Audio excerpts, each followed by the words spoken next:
जाति के नाम पर, धर्म के नाम पर इंसान का शोषण करने वालों, सुधर जाओ। यदि हम सुधारने पर आए तो बहुत नुकसान हो जाएगा। सभी सम्मानित क्रांतिकारी साथियों को क्रांतिकारी जय भीम, जय भारत, नीला सलाम, जय संविधान, भीम सेना जिंदाबाद। और इन तथाकथित मनुवादियों को भी पूरी दाढ़ के साथ क्रांतिकारी जय भीम। नरेंद्र मोदी सरकार, आरएसएस की सरकार, संघी सरकार, अमित शाह की सरकार, बीजेपी की सरकार संविधान को बदल रही है। 90% संविधान बदला जा चुका है। ये पूरे संविधान पर एक साथ हमला नहीं कर रहे, ये संविधान को धीरे धीरे बदल रहे हैं। अभी देश के गृह मंत्री अमित शाह ने संसद में एक विधेयक प्रस्तुत किया है, जिस विधेयक में आईपीसी यानी कि इंडियन पीनल कोड 1860 और सीआरपीसी और एविडेंस एक्ट, इनको बदलने की पूरी रूपरेखा संसद में प्रस्ताव के रूप में, विधेयक के रूप में रखी है। और संसद में भारतीय जनता पार्टी का बहुमत है। ये लोग इस विधेयक को पास भी करा लेंगे। इस बिल को पास करा करके लोकसभा में ये लोग राज्यसभा में भेज करके वहां से भी पास करा लेंगे। और राष्ट्रपति भी इन्हीं का ही नियुक्त किया हुआ है, ये राष्ट्रपति के हस्ताक्षर भी करवा लेंगे। आईपीसी को, सीआरपीसी को और इंडियन एविडेंस एक्ट को बदलने का आखिर औचित्य क्या है? आप जो धाराएं आईपीसी की और सीआरपीसी की हैं, जो इंडियन एविडेंस एक्ट की धाराएं हैं, भारतीय साक्ष्य अधिनियम की, आप उनका नाम बदल लेते, हमें कोई आपत्ति नहीं होती।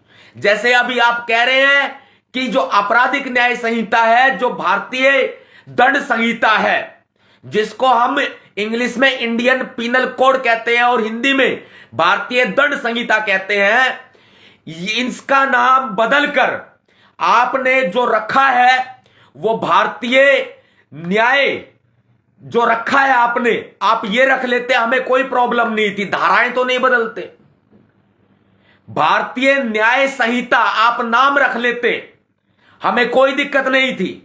लेकिन धाराएं तो नहीं बदलते। इन धाराओं के बदलने से कितना व्यापक असर पड़ेगा आपको मालूम है? मैं उदाहरण के लिए बता देता हूं। जो मर्डर की धारा है 302, उस 302 धारा को बदल करके जैसे इन्होंने 101 किया है। अब ये धाराएं बदलने का मतलब है सारा का सारा एलएलबी का सिलेबस, एलएलएम का सिलेबस, कानून का सिलेबस सारा बदलना पड़ेगा। सभी यूनिवर्सिटीज को और सभी कॉलेजेस को बदलना पड़ेगा। यहां तक कि जो इंडियन बार काउंसिल है उसके कानूनों में भी बहुत तरह के बदलाव करने पड़ेंगे। और जो एडवोकेट एक्ट है उसमें भी बहुत तरह के बदलाव करने पड़ेंगे। यहां तक कि दोबारा से स्टडी करनी पड़ेगी वकीलों को भी और जजों को भी। आपने एक बहुत बड़ा क्वेश्चन मार्क, एक प्रश्न चिन्ह लगा दिया है देश की व्यवस्था के ऊपर, देश के सिस्टम के ऊपर। यह संविधान को बदलने की घटना है, हम इसको ऐसे ही नहीं देख सकते।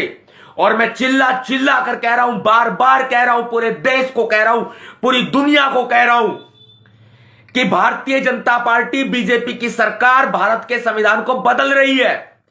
लेकिन सभी को मतलब रोटी खाने से है, बस रोटी मिलनी चाहिए, काम धंधा चलना चाहिए, बिजनेस व्यापार होना चाहिए, नौकरी चलनी चाहिए।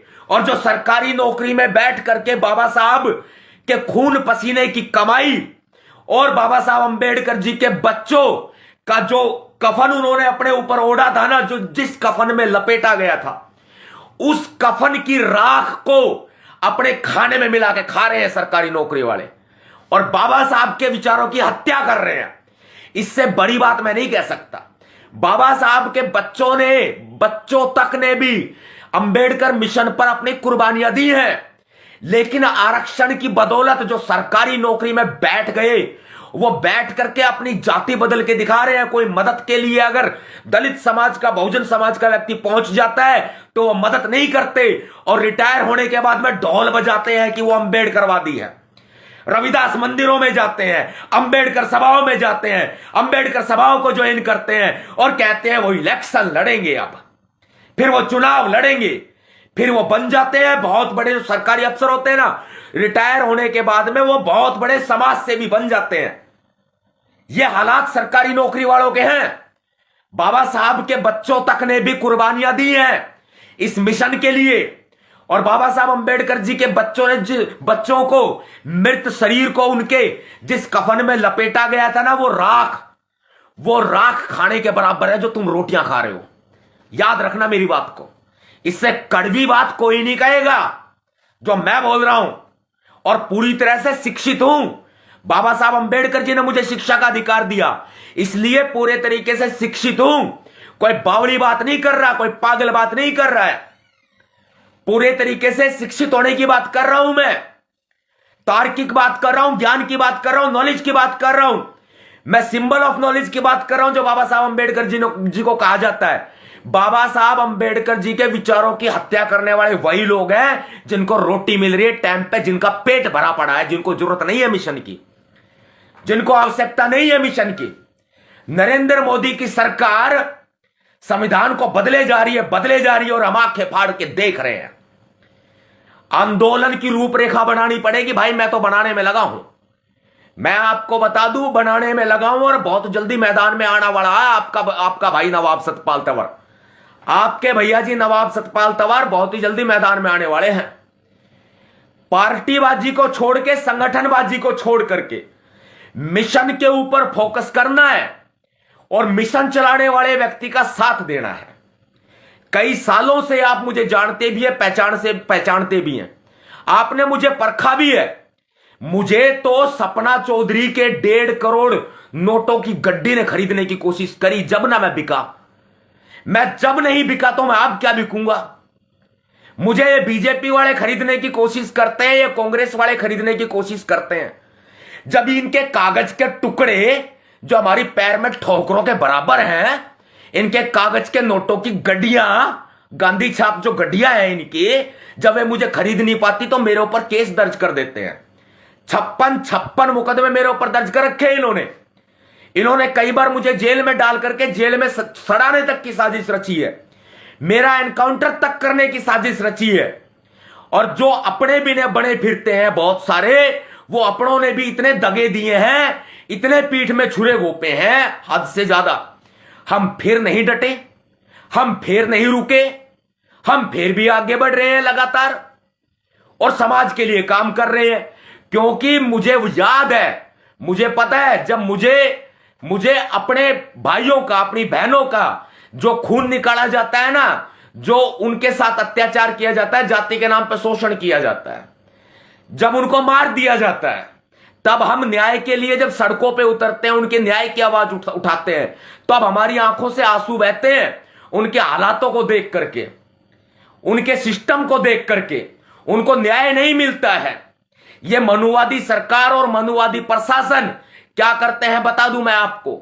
हम लोग कलम से लड़ाई लड़ने की बात करते हैं, लेकिन यह मनुवादी सरकार और मनुवादी प्रशासन कलम की ताकत को हमारी को कमजोर कर देते हैं और आरोपी को संरक्षण देकर के उन्हें बचाने का प्रयास करते हैं, उन्हें जमानत दिलवा देते हैं कोर्ट से और उनको बरी करवा देते हैं। क्या रास्ता बचता है भाई आखिर में बताओ आप। मैं बार बार कहता हूं, शस्त्र अधिनियम आपको यह अधिकार देता है कि आप हथियार रख सकते हैं। यह अधिकार क्या सिर्फ मनुवादी इस्तेमाल करेंगे? क्या बहुजन समाज के लोग इस अधिकार का इस्तेमाल नहीं कर सकते? या वो तथाकथित बुद्धिजीवी ज्ञानवर्धक कैप्सूल ज्ञान बांटते हैं कि बाबा साहब अंबेडकर जी ने कलम उठाने की बात कही है, कलम उठाओ, हथियार मत उठाओ। भाई हमें तो बाबा साहब अंबेडकर जी ने कहा है हथियार उठाओ, हमें तो बाबा साहब अंबेडकर जी ने संविधान में लिख के दिया है हथियार उठाओ, हमें तो बाबा साहब अंबेडकर जी ने शस्त्र अधिनियम, आयुध अधिनियम, आर्म्स एक्ट बना करके दिया है, उसमें अधिकार दिए हैं हथियार उठाने के भी, लाइसेंसी हथियार रखने के भी अधिकार दिए हैं। अपना लाइसेंस प्राप्त करो भाई, उठाओ, अपनी रक्षा करो, अपने परिवार की रक्षा करो। न्याय देने वाले बनो ना आप, न्याय मांगने वाले क्यों बनते हो? न्याय देने वाले बनो, अपने आप अत्याचार मिट जाएंगे। और बार बार कह रहा हूं मैं, ये लातों के भूत है, मनुवादी बातों से नहीं मानेंगे। ये मनुवादी लातों के भूत हैं, ये बातों से नहीं मानेंगे। जहां कलम की ताकत की बात है, कलम वहां अपना इस्तेमाल करो, कलम की ताकत का। लेकिन कलम की ही ताकत हमें हथियार रखने की ताकत देती है। कलम की ही ताकत यह कहती है कि आप हथियार रखो। शस्त्र अधिनियम, आयुध अधिनियम, आर्म्स एक्ट, भारत का संविधान हमें यह अधिकार देता है।